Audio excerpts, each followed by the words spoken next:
Back to my channel, this is Nim TV again. So ngayon meron mo guys, share sa inyo, gagawa akong 3-in-1 tester. Pero bago tayo mag-upisa, isa muna maikling intro.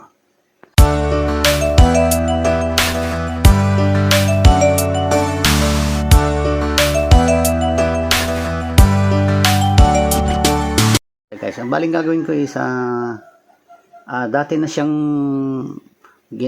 binuo kong project. Gagawin ko na lang is pagsasama-samahin ko sila sa isang lalagyan, kaya tinawag ko siyang 3-in-1 tester.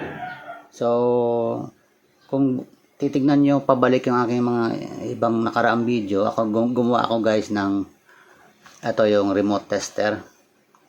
Yan, kung naalala nyo pa yan. Saka gumawa rin guys ako ng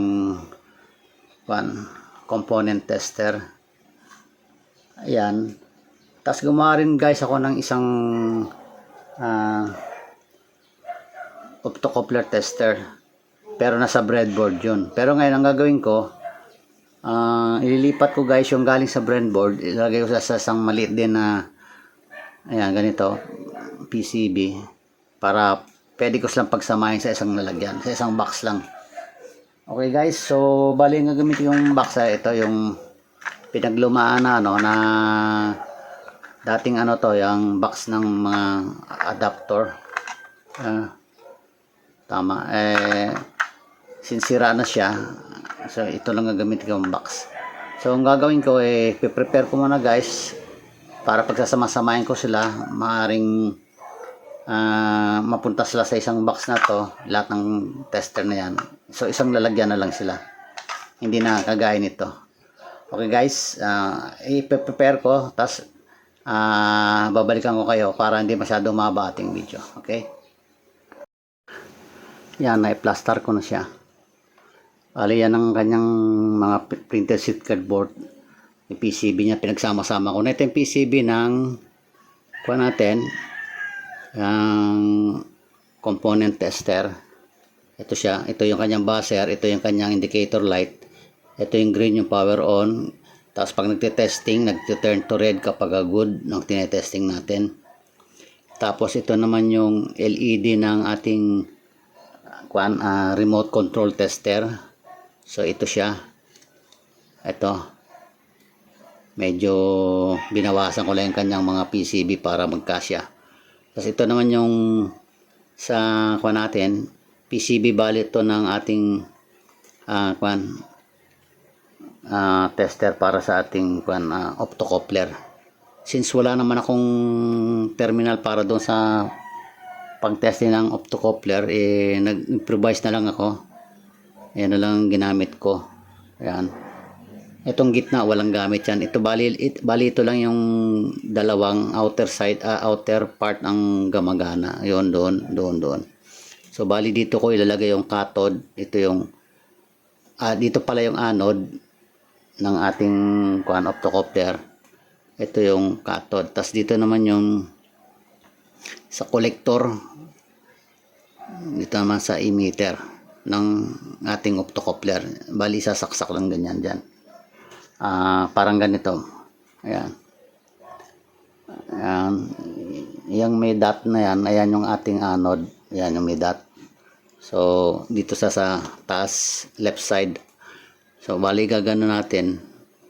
Ayan. Ganyan na lang ginawa ko. Ayan, pag nag-testing. Ngayon kung good yung ating optocoupler, iilaw naman itong kanyang indicator, itong blue. Okay. So gagawin ko, i-connect ko muna to guys. Medyo nakakalito na siya tignan kasi magkakasama sila, pero panoorin nyo guys ang hiwalay ng mga video nito nung paano ko sila inassemble, kung paano ko inassemble yung kanyang component tester. Meron akong video kung paano ko inassemble yung itong remote control tester, meron din akong video niyan. Ito yung video nitong sa ating optocoupler tester ay nasa breadboard siya nakalagay. Ngayon nilipat ko lang siya dito sa PCB kasi nga gusto ko na silang pagsamahin dito para isang tester na lang sila. Yan, magkasama sila dyan. At ito naman yung probe, yung ating positive terminal ng ating component tester, at ito yung sa power supply. Bali pwede siyang sa charger, pwede rin power bank, pwede rin sa laptop, kasi 5 volts lang naman ang kanyan ang kanyang supply. Since 5 volts ang supply nito, lahat nitong mga project na to, ito 5 volts lang din ang supply nito, 5 volts lang din ang supply nito ng ating optocoupler tester, 5 volts din ang supply ng ating component tester. So pwede silang pagsamahin, naka-parallel lang sila guys, parallel connection lang, para hindi sila magkakaroon ng mga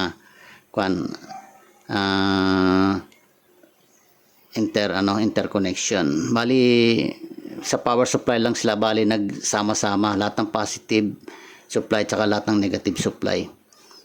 So ganyan lang ang ginawa ko. Yan. Tapos mamaya testing natin guys, i-connect ko muna itong mga wires nito. Okay, so unahin natin guys i-connect itong since yung ating component tester is connected na lahat yan.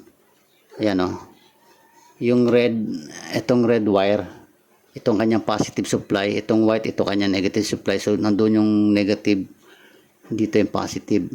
So gagawin ko lahat ng mga may positive dito, lahat ng negative supply doon ko rin i-connect.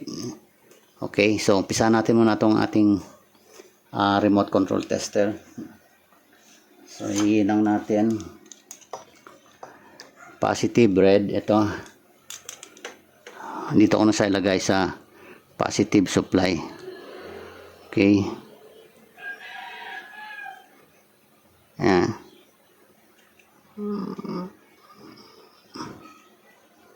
Ayan, dito ko na siya sa solder. Okay, tapos yung negative ng ating remote control tester doon na rin sa negative supply. So dito na.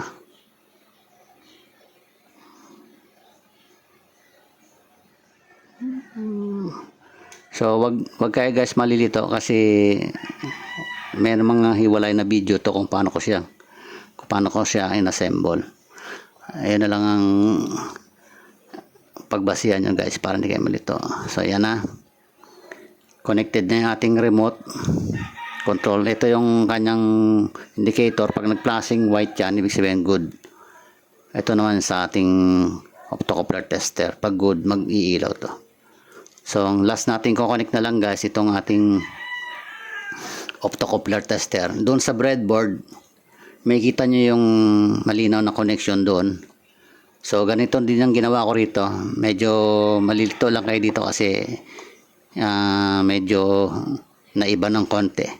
So lahat itong mga negative dito natin nilagay, itong itim. Okay, since negative naman siya,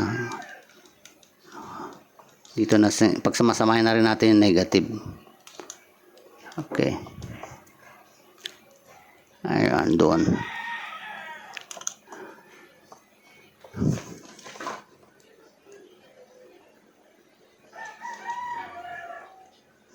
Ayan, negative. Tapos ito pa, isang negative doon na rin. Isama na natin sa doon guys, para sama-sama na silang mga negative dyan.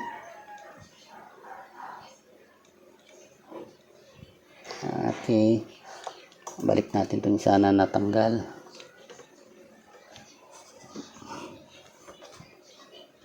Sama na rin natin sa dyan.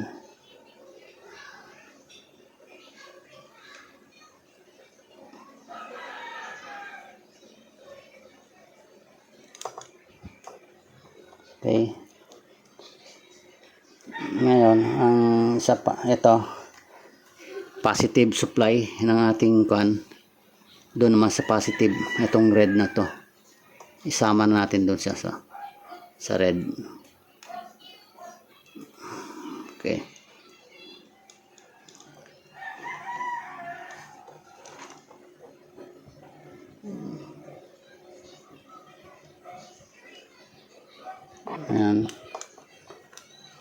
Okay, meron pa tayo. Ito.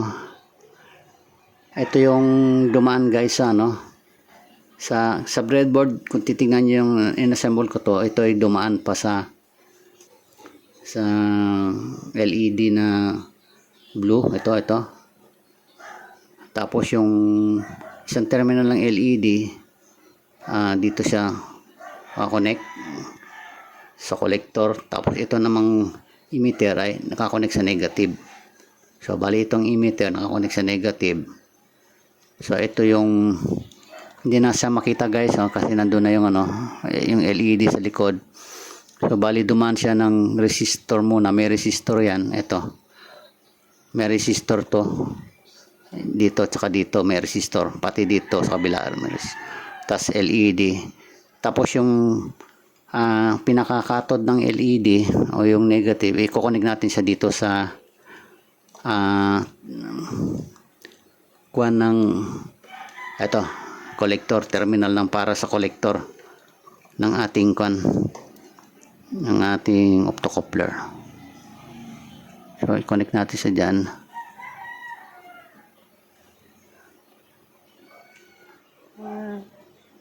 Ayan. Okay. And then ito na lang yung last sa positive supply. Dumaan siya sa resistor. Kailan doon siya sa may isang kuha ng resistor ito. Okay. Ayan doon.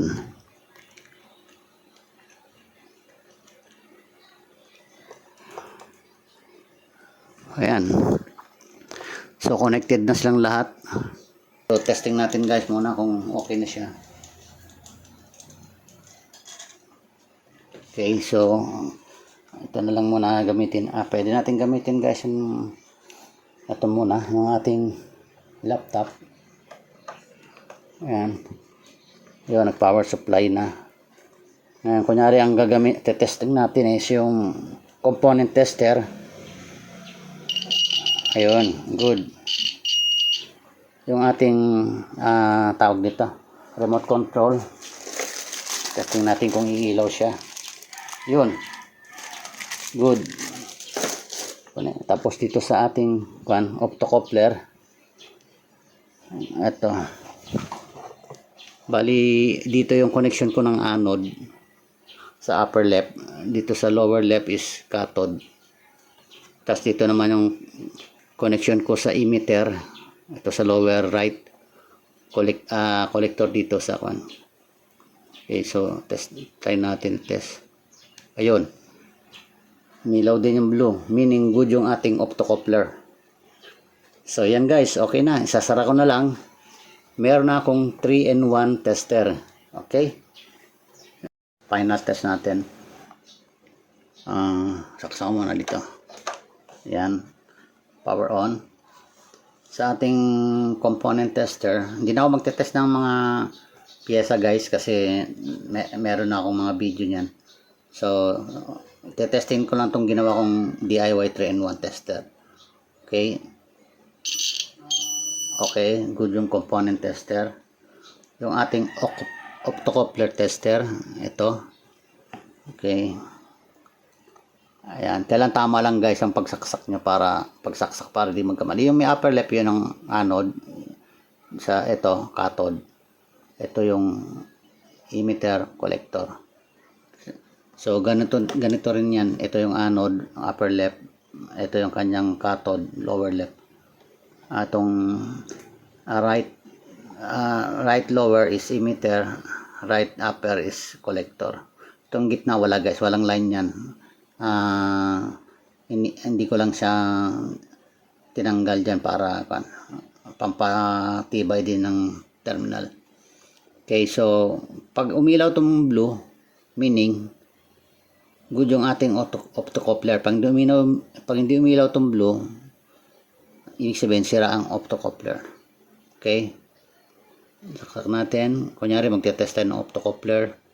Wala natin yan. Yun. Umilaw yung blue, meaning good yung ating optocoupler. So, pwede siyang sabay-sabay lahat kasi nakaparallel lang naman yung kwan eh, ang kanyang power supply eh. Ngayon, kung gusto kong testing naman yung ating itong ating, tanggalin ko muna para nakasilaw. Gusto kong testing yung ating remote control tester. Meron akong remote. Okay, pag nag-blink to, ibig sabihin good. Okay, good. Isa. Dito naman. Good. Ayan, kahit anong gawin natin, good. Last. Meron dito. Oh, good. Okay. So, gumana yung aking ginawang DIY 3-in-1 tester. Pwede sila magsabay-sabay, walang problema kasi nakaparallel lang naman yung tulad niyan, halimbawa, ayan. Naka-on yung ating component tester, testing tayo ng optocoupler. Ayan, good yung optocoupler natin. Tapos pwede rin tayo mag-test ng remote habang nakatest yung ating optocoupler. Ayan. Ayan. Yan o. Remote. Ayan, okay. So, 3-in-1 tester. Kung nagustuhan nyo yung aking senior sa inyo guys na simple DIY 3-in-1 tester, paki-like and share and don't forget to subscribe to my channel Nib TV and also press the notification bell para ma-update kayo sa mga susunod ko pang mga video. Thanks for watching.